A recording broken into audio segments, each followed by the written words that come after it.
Good morning, everyone. In this video, we're going to talk about ear, nose, and throat problems in Section 4. The first couple of slides are broken down into general topics, and then further chapters will get into more detail with those. So the first thing that we're going to talk about, and is very common in primary care, is ear pain or otalgia, and it is often caused by infection. But if there are no physical signs of infection, it's important to rule out other conditions, whether that could be dental concerns, sinus infections, TMJ, or mastoiditis. It can be one side or bilaterally.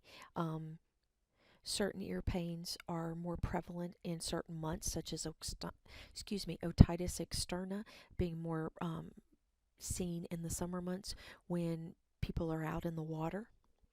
And sinus infections are more common in the allergy type seasons when you could have ear pain from sinus infections.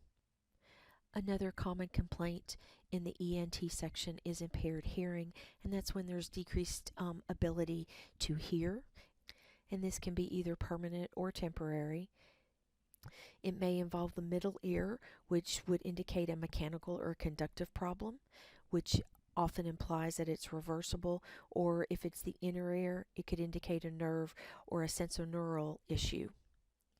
It's important with impaired hearing to do a good inspection of the ear to check for cerumen or earwax, which can decrease hearing. Other common complaints are tinnitus, which is a subjective ringing or buzzing sound in the ear. It can be intermittent, continuous, or a pulse-like sound. It can impact individuals differently. For some, it may just be an annoyance, and others, it could be very debilitating. It can be caused by different diseases or drug toxicities, and it's important to determine the underlying cause to help decrease the tinnitus. Mouth sores are very common in primary care. It's important to look for specific lesions within the mouth in the oral and buccal mucosa. These lesions could be caused from inflammatory issues, trauma, or even a localized malignancy. Another common condition in primary care is hoarseness, which is a common complaint where there is a change in the quality and pitch of the voice. Changes in the voice patterns are very normal as we age.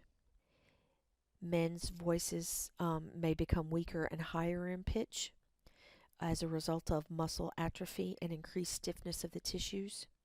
But in women, same changes may occur, but the voice pitch may become lower because during menopause, swelling can accumulate in the vocal folds.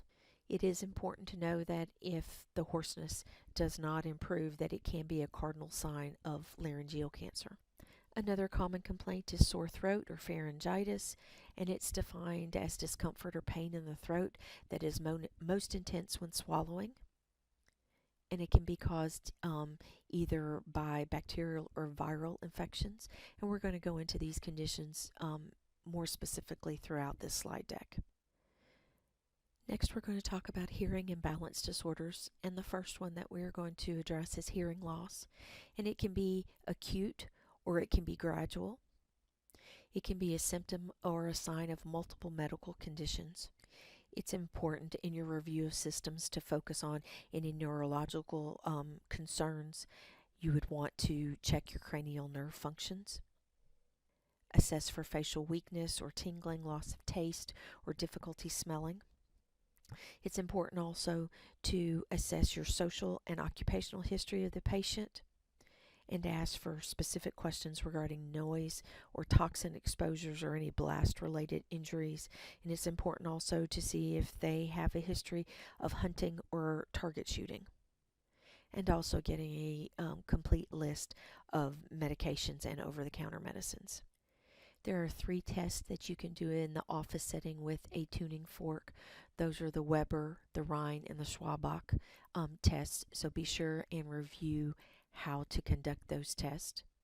Other testing performed by an audiologist would be audiometry, and this test is going to give more information on pure tone and speech, as well as any impedance testing that will give more information about middle ear pressure. Many types of conductive hearing loss are reversible, whereas sensorineural causes may not be reversible. Conductive hearing losses can be caused by the buildup of wax, so it's important that you are able to remove that. And the book mentions a couple of different ways that you can do that. I encourage you to speak with your preceptor about what their practice does to soften or remove earwax. If there's concerns that the hearing loss is caused by an infection, then it's appropriate to treat with antibiotics.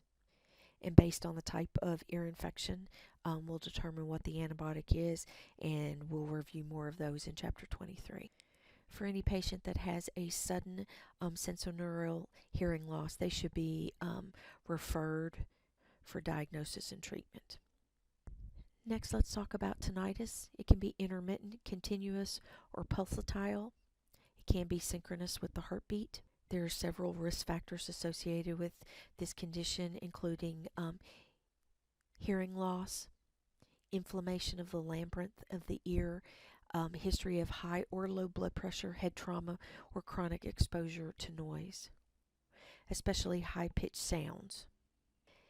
When these patients present in the office, it's important to get a set of vital signs, and the book recommends getting blood pressures orthostatically, so you're able to assess lying, sitting, and standing blood pressures. Do a good physical exam, doing gross hearing tests with the tuning fork, and a good physical examination of the ear.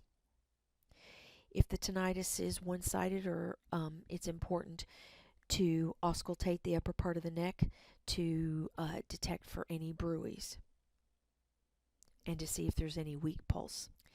Management includes eliminating any offending medications, such as aspirin-containing products or NSAIDs. The overall goal is learning to cope with the symptoms, as tinnitus cannot be completely treated. Next, let's talk about Meniere's disease, which is a peripheral sensory disorder of both the labyrinth and the cochlea of the inner ear. There is an increase in the endolymphatic volume, which in turn increases the inner ear pressure. You can have both vestibular and auditory dysfunction. These patients may have tinnitus, they may have vertigo, and then a progressive hearing loss. Diagnosis is made by careful history, doing a good neurological assessment, and in response to empiric therapy, as there are no diagnostic tests that exist for Meniere's disease. Current therapy is mainly supportive of the symptoms, and literature has shown that some dietary modifications, especially restricting sodium, caffeine, and alcohol, can help with Meniere's disease. There is also vestibular rehab and some surgical interventions. If the condition continues and symptoms worsen, then referrals can be made.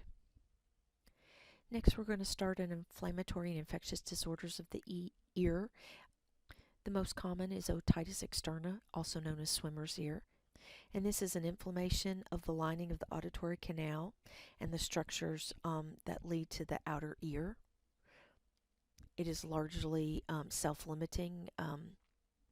This inflammation is most commonly caused by a microbial infection. The most common presenting complaint of patients with otitis externa is severe pain of sudden or gradual onset, which may present bilaterally, and it worsens at night. It can disturb sleep, and it can be exacerbated by pulling the pinna or by applying pressure over the tragus. An otoscopic exam can be uncomfortable, so be aware of that. The ear canal can appear swollen and red, and it may prevent full visualization of the ear canal and the tympanic membrane. Comfort is one of the primary focuses of care, and the book mentions several different ways that you may help your patient manage pain on page 308. Patients should be instructed to keep the ear dry and to avoid swimming or any submersion of the ear in water for 4 to 6 weeks. To help with healing, it's important to clean the ear canal to remove any wax or epidermal debris. If there's discharge in the ear, to evaluate that, culture that if needed, and then to choose the appropriate local medication based on the symptoms that have been found. On page 309, table 23.1, there are drugs commonly prescribed for bacterial otitis externa. So be sure and review that. Otitis externa is typically resolved after 7 to 10 days of treatment, but a common complication can be what the PowerPoint mentions of dermatitis medicamentosa, And one of the medications that is used for antibiotic choices could include neomycin, and it's known to can be known to cause skin reactions and ototoxicities. But these complications can be minimized by limiting the duration of this particular medication.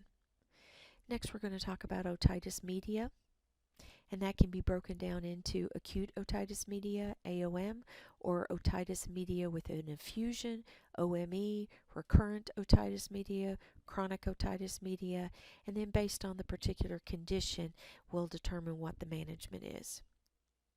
Uncomplicated cases may be self-limited and may require no specific intervention. Our first is otitis media, which we know is an inflammation of the structures of the middle ear. We're all familiar that it's more common in children and less common in adults. Patients that present with an OME will typically complain of stuffiness, fullness, and loss of auditory acuity in the ear that they have concerns for. They may complain of popping, crackling, or gurgling sounds, and pain is rare. For the patient that presents with acute otitis media, they typically present with deep ear pain and fever, which may be one-sided, may have one-sided hearing loss. There could be discharge from the ear, and there's a recent usual history of an upper respiratory infection. On exam for your patient that has otitis media with an effusion, it's typically unremarkable. The mucous membranes of the nose may look swollen. They may have some infection, especially if you've confirmed that there's a recent history of an upper respiratory infection. The eardrum may be dull, but it's not bulging. When you're looking at a patient with acute otitis media, due to tenderness, you may need a numbing agent such as an Aragulan otic solution. This would not be used if you were not able to rule out that there was a perforated eardrum. The tympanic membrane may be yellow-orange. The membrane may look infected and may have a pinkish gray to be fiery red in color.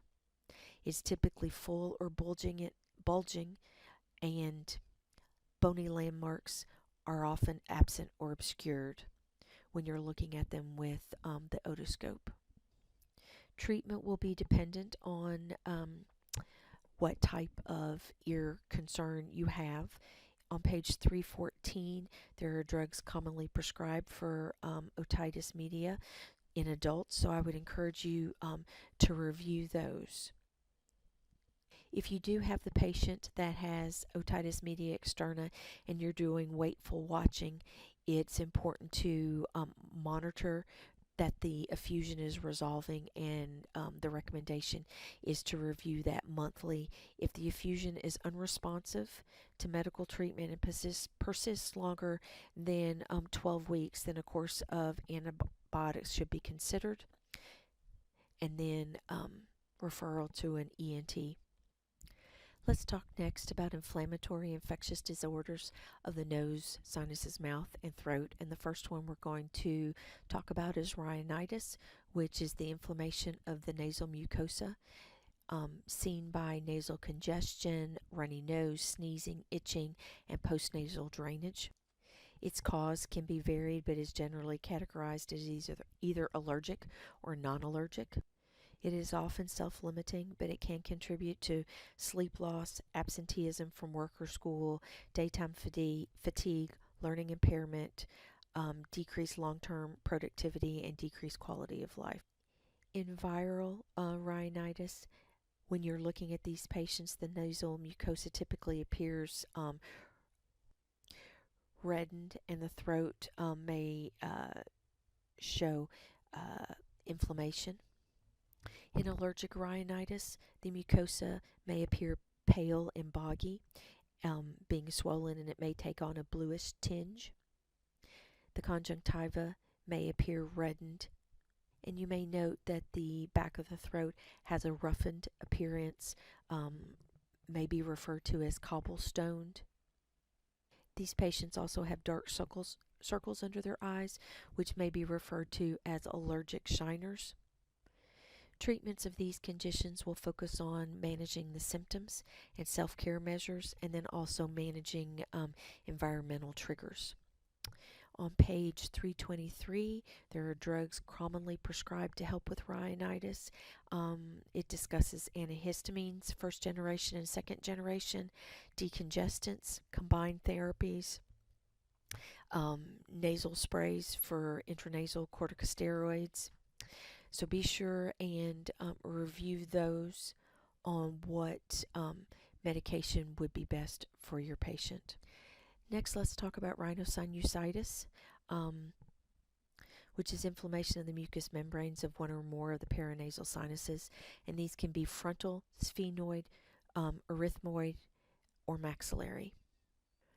These patients often present with pain overlaying where the particular sinus is. So I encourage you to look on page 329 and review the subjective clinical presentation so that you are familiar with the different locations.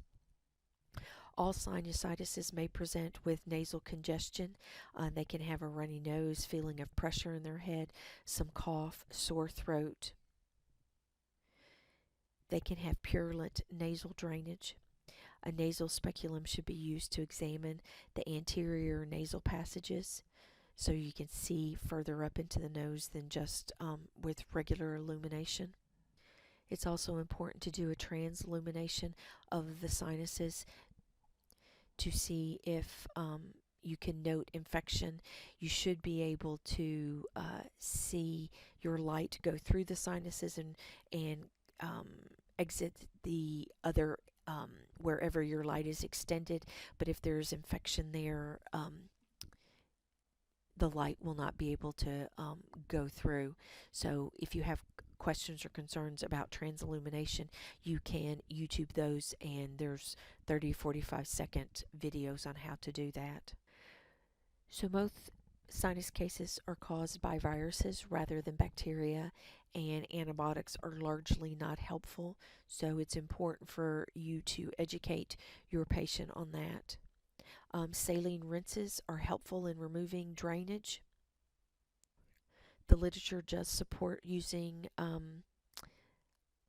saline sinus irrigation a couple of times a day, such as a neti pot, to flush out the sinuses. That this can significantly relieve symptoms even without using antibiotic therapy.